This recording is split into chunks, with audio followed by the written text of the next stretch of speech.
Hi, everyone. I'm Patrick Wall. I'm a PhD student in Dr. Trey Adderker's lab at the University of California, San Diego. And today I'm going to be presenting work for alternative strategies to represent somatic mutations to predict cancer drug response.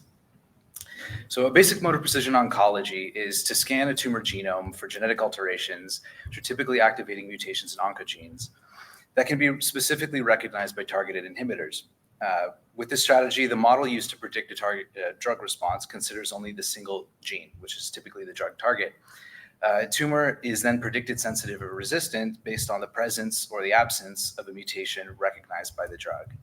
So while this approach has been transformative, many patients with the supposed sensitivity marker do not respond to the drug. And for chemotherapies, a precise set of molecular indications is sometimes lacking. So this together suggests that there are additional mechanisms that affect drug responses past only the drug target. So recently, multi-gene models have been proposed that integrate mutations across many tumor genes, and the rationale being that additional mutations in the drug target can also modulate the drug activity, and mutations in proteins other than the drug target can affect the mechanism either by directly interacting with the drug target or indirectly interacting with it through the same or related molecular pathways. So the rationale for these models has been, well, as I explained, so these models will then integrate this information and predict the tumor behavior. So many different genomic features have been evaluated this way. So gene expression and copy number is pretty common, but somatic mutations have been particularly problematic. So the effect on a drug response of a somatic mutation is highly specific to the mutation itself. And the model must recognize the particular mutation and understand its distinct impact on the drug. So the genome is also too large to scan every single base pair of all of the genes considered by these models. And the tumors may contain many rare variants whose effects are generally unknown. Okay, so given these limitations, the solution has generally been to ignore the differences between any mutations of a single gene and only consider whether or not the gene is mutated. These many gene models have done is they've used a binary descriptor for each gene. So they'll represent the gene as either a 0 or a 1 based on the absence or the presence of a somatic mutation. And by combining these values across many genes, you create a profile of the tumor that the models will then use to make a prediction. So these approaches have shown a lot of promising successes, but it's still true that some mutations impact drugs more than others and to varying degrees. And so the question still remains, how can these models assess the effects of particular mutations over a large number of genes and not just the drug target? So by analogy, you can think of an RGB image. If you were going to use a binary schema to describe an RGB image, you would just describe it as either black or white. So if you introduce continuous values, you get a much more faithful representation of the image. And so what we were wondering was, can you do something similar with mutations? Instead of 0 or 1, can you describe these mutations as a number, and will that help the predictions? So what we did was we integrated variant effect prediction algorithms directly into our drug models. We selected 3 algorithms that that annotate mutations as a continuous value. So we selected CASM Plus, which scores the probability a mutation drives cancer, VEST, which scores the probability that a mutation affects just general the protein function, and CAD, which also gives a likelihood that the mutation affects protein function. And so these variant effect predicting algorithms can evaluate a diverse set of somatic mutation features. And the effect here is you're effectively translating raw genomic coordinates into a numerical description that has a specific biological meaning. So we refer to this strategy of pre-processing these mutations for our models as quantitative mutation scoring. So our hypothesis was, instead of a binary mutation profile, can you represent the gene as a continuous value? And can you construct a profile of a tumor using these values?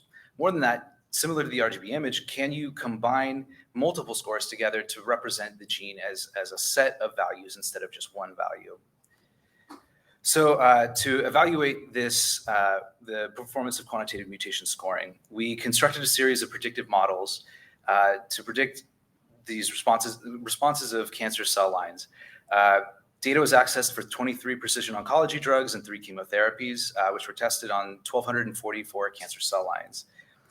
We identified a set of 702 genes that are commonly surveyed in clinical cancer gene panels. And using these genes, we constructed mutation profiles either by quantitative mutation scoring or by using the standard binary mutations. We then gave these profiles to neural network architecture. It's a feed-forward neural network that we train for each individual drug in our panel. And the neurons in the first layer of the neural network were partitioned such that the model is able to learn a distinct representation for each gene. And each of these gene-specific representations only considered the features that correspond to the gene and none of the features that correspond to the other gene.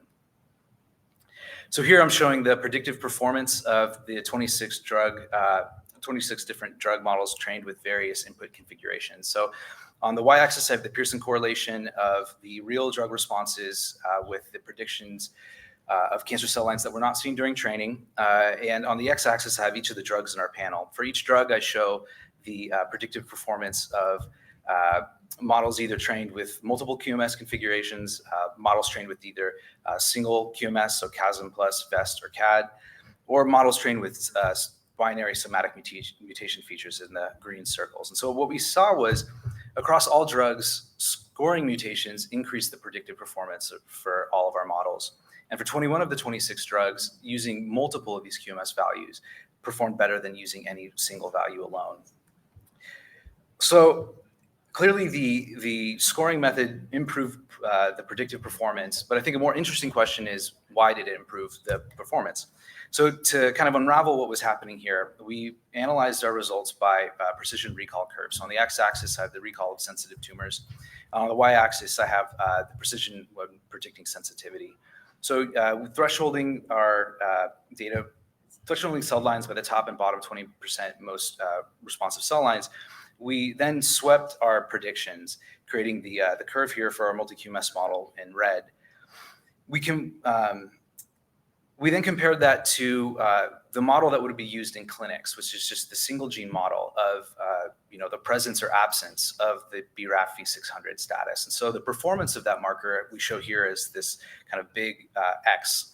So the V600 marker was able to capture about 1/3 of the tumors that were sensitive to dabrafenib, and it did really well. It was a good predictor. The precision of its predictions were 95%, but there are many tumors, or there are many cancer cell lines here that the marker was not able to predict sensitive. When you use quantitative mutation scoring in our models were able to find an additional 18% of the sensitive tumors that BRAF V600 was not able to find. So, and we also, this increase was didn't come at a cost of precision. So we were performing with equal precision as that V600 marker.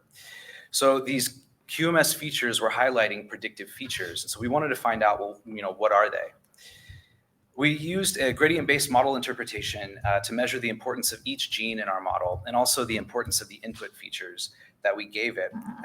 And then we used the predictions, the gradients that came from the predictions of unseen cancer cell lines in order to identify features that were most important for our model. We visualize these results as a Sankey diagram. Sankey diagram just shows the flow of information through a network, and it's a little bit messy and complicated right here, but it's a compact way to see how the scores were used by the model and what the most important predictive features were. So when you're looking at this, what you're really seeing is you're seeing the input features on the left-hand side and the gene-specific embeddings on the right-hand side here. The big difference that we had, just in terms of how you're conceptualizing it, is that we aggregated, or we just grouped the features by the scoring method. So now all of the features, all the CASM plus features are grouped at the top in blue, the CAD features are in the middle in orange, and the VEST features are at the bottom in green. And so we still preserve the edges that connect the gene-specific features to the gene. But we are showing that as a Sankey diagram shows that as a curve, and the color of that curve corresponds to the feature. So to kind of simplify things further, instead of a bank of neurons, we're representing each gene just as a vertical bar. And the height of that bar is equivalent to its importance. Similarly, the height of the edge that connects the scoring method and the gene tells you how influential that input feature was for that gene's predictions. And then the last bit of formatting we have here is we arrange things for, we have the most important gene we've put at the top, and then we put them in descending order. We colored them in this kind of red color scale where light red is less important, dark red is more important. And we're only visualizing just the top 1% of the 702 genes in our model. There are other top genes that we didn't want to visualize, but we're still showing. We binned them together as a single feature, which is this residual feature that you see in light gray here at the bottom. So right away, it's really apparent. The model was able to identify BRAF was by far the most important gene when making dabrafenib predictions. And it identified a set of other genes that are also known to be really, really highly relevant to dabrafenib response. So BCL2, TP53, genes like PIK3CA, MAPK1 or MEK1, these all interact with BRAF either within the same pathway or in a related pathway. So this is all interesting, but we really wanted to know, are the scores themselves distinguishing specific mutations? And we found that they were. And so we looked at the mutations that were getting the largest gradients from the model. So here I'm just highlighting the mutations that correspond to BRAF. So what the model identified was it was able to capture the V600 marker, but it also identified other mutations in the drug target that were important for predictions. So that identified G464E and L597R. These are mutations that are known to modulate BRAF inhibitor activity. It also identified mutation at the R506 residue, which is critical for BRAF activity and activation. So there are a lot of examples in the different genes, but just to save a little bit of time, I'll just show you the results for the PIK3CA mutation. So the model was able to identify C420R and H1047R as important for predictions. These are actually activating mutations or oncogenic activating mutations in PIK3CA and markers themselves of PIK3CA inhibitors. And they're also markers of dabrafenib resistance. So all of the genes that were identified by the model and most of the mutations that we were examining were relevant to dabrafenib. And while these are all known on a gene-by-gene basis, they've yet to be combined into a single predictive model. So the model captures mechanisms in cancer cell lines, but I think it was more important to see, does this actually extend to patients? So to examine this, we looked at a melanoma cohort of 39 patients treated with either dabrafenib or vemurafenib, which are both BRAF inhibitors, and their outcomes were recorded as RECIST categories. So either we considered a patient to be sensitive if they exhibited a partial response, or resistant if they exhibited stable disease or progressive disease. We took the pre-treatment tumor biopsy sequences and generated mutation profiles either by scored mutations or binary mutations. And then we used the neural network that was trained on the cell line responses to dabrafenib to predict patient responses and also to predict patient biomarkers. The performance of these models we're showing here on the right-hand side as F1 scores. And F1 score conceptually can be thought of as the average of the precision and the recall. So we show the scores for the QMS model as the red, the red circle, and the binary models as the green diamonds. And then we break up the performance either by grouping them by all patients that were treated with dabrafenib, or patients that were treated with vemurafenib. And so two things were apparent here. The first is that scored mutations far outperformed binary mutations in predicting patient responses, suggesting that QMS does extend to the mechanisms involved in patient tumors. But also, these models were only trained to predict dabrafenib response. So these scored mutation features were extending to predicting responses of drugs with a similar mechanism.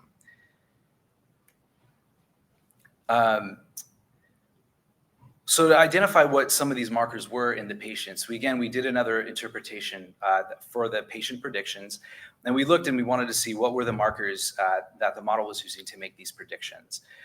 So this cohort was assembled and assembled to study resistance markers for BRAF inhibitors. So 35 of the 39 patients have the V600 marker.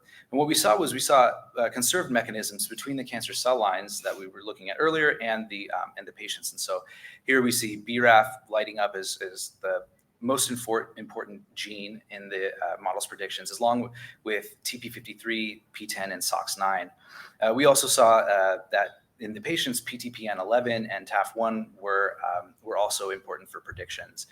So the model again identified V600 mutations from primarily from the CHASM plus scores, and it was able to identify other mutations that were highly relevant, like inactivating mutations in the tumor suppressors TP53 and PTEN.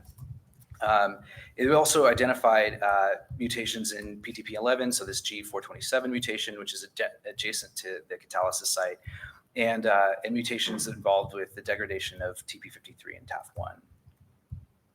So just to sum up, so this process of scoring mutations for drug response prediction improves the actual predictions that the models are able to generate. This process translates genomic coordinates into a biologically meaningful number that benefits both targeted therapies and chemotherapies. And it does this by distinguishing particular mutations that are affecting drug responses. It extends not just to patients, but it also extends to drugs with similar genetic mechanisms. So there's a lot more data in the paper I wasn't able to get to, but if you scan the QR code, you can access some of that. So just wanted to say thank you to, in particular, to members of my lab, Akshat Singhal, Dr. Sungjun Park, who's here in the audience, and Erica Silva. They did a lot of the data preprocessing that I was using to create these models, and Clara who is also here in the audience, who's been helping me a lot with my presentation. I also want to thank my committee members, Drs. Lunbil Alexandrov and Sylvia Gutkin, and also Hannah Carter, who is here. So Hannah created CHASM and BEST4, so kind of these foundational pieces of a lot of my work, and she was helpful from the beginning of the project. So it's really cool to be able to present this to in front of you all and to her today. So thank you.